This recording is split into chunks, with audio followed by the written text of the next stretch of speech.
Ted Gunderbach. Good morning, Sandusky. Today I'm going to be interviewing perhaps one of the most famous, most noticed men in all the world. Today on my show I have Jesus Christ. Welcome to the show, Jesus. Thanks for having me, Ted, and I don't mean that in a biblical sense. So I've got to ask, what made you decide to come back? Why now? Well, Ted, I'm here for the rapture. I'm here to judge the quick and the dead and take the souls of those deemed worthy onto my Father's eternal love in heaven. When does this all begin? Oh, I'm done. You're done. Just kidding, Ted, really. You should have seen your face. Like, oh. No, actually, I'm here for the latest season of American Idol. Hands up, big fan.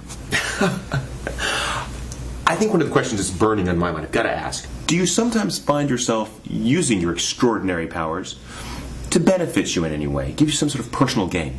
Well, I like to think of myself as a fairly selfless person. I mean, when was the last time that you were nailed to 2 pieces of wood to atone for the sins of all mankind, huh?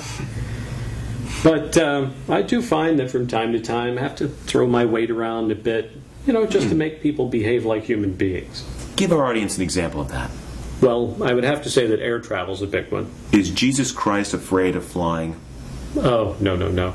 I trust the planes, I trust the pilots. It's just that every now and again you get stuck on a flight with an unruly 9-year-old or a drunk and irate passenger, and I find that every now and again I have to go to these people and say, look, if you don't calm down right now, I'll have my father bring this plane down. And it won't bother me at all, because in 3 days I'll be back up and at him. That usually makes people calm down and behave. I can imagine. Well, I hate to put you on the spot, but I am a responsible journalist. I'm going to start with a tough question here. Just so long as you don't try to nail me down to anything. Let's talk about James Cameron, director of Titanic, the Terminator series. He has recently done a show, Lost Tomb of Jesus. I'm aware of it. Well, according to Internet Buzz, searches for James Cameron and Jesus rose 126% since the inception of the project was put out. Wait. Let me get this straight. So, searches for James Cameron, Jesus, have risen 126%. So am I to understand that before this project was announced that there were actually searches on the web for James Cameron and Jesus? Isn't that kind of like searching for Janet Reno and Thong?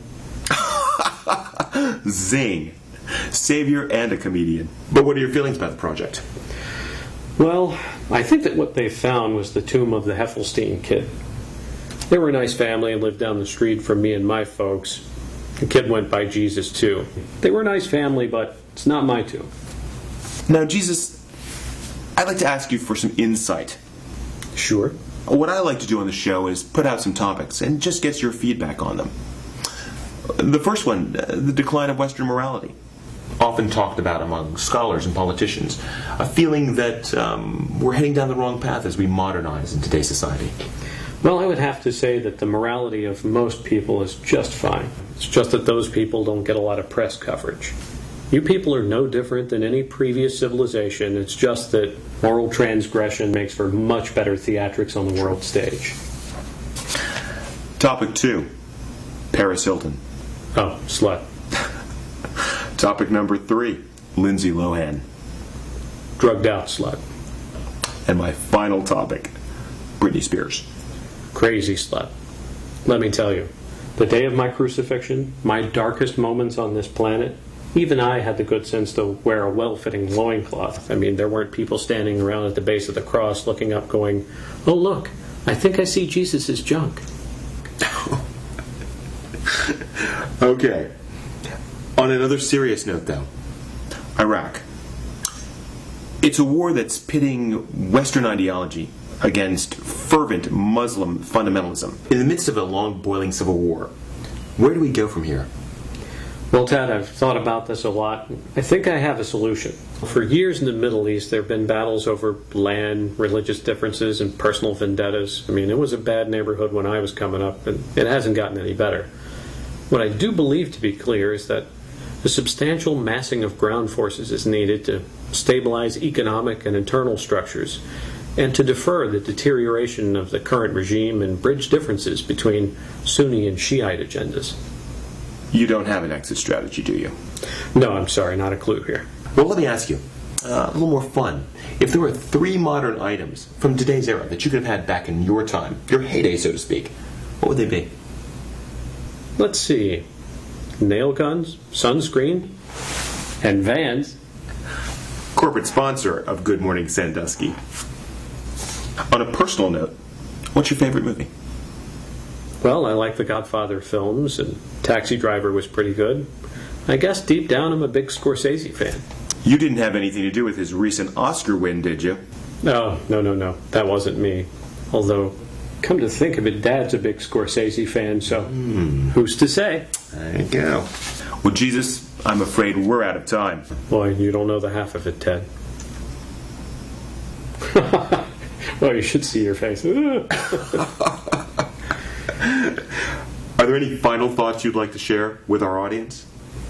Well, I guess that I would just like to say that I hope that the idea of man loving fellow man is not a dead idea, and that all of my Father's creatures can learn to live together in peace and harmony.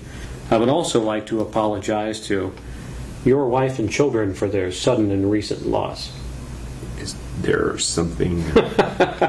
Oh, Ted, you just make this too easy. You really do. Thank you for being with us today, Jesus. And thank you, Sandusky, for being with us. You have yourself a great day. Go Bucks! So, Ted, do you know of any nice restaurants in the Sandusky area that could accommodate a large party on short notice?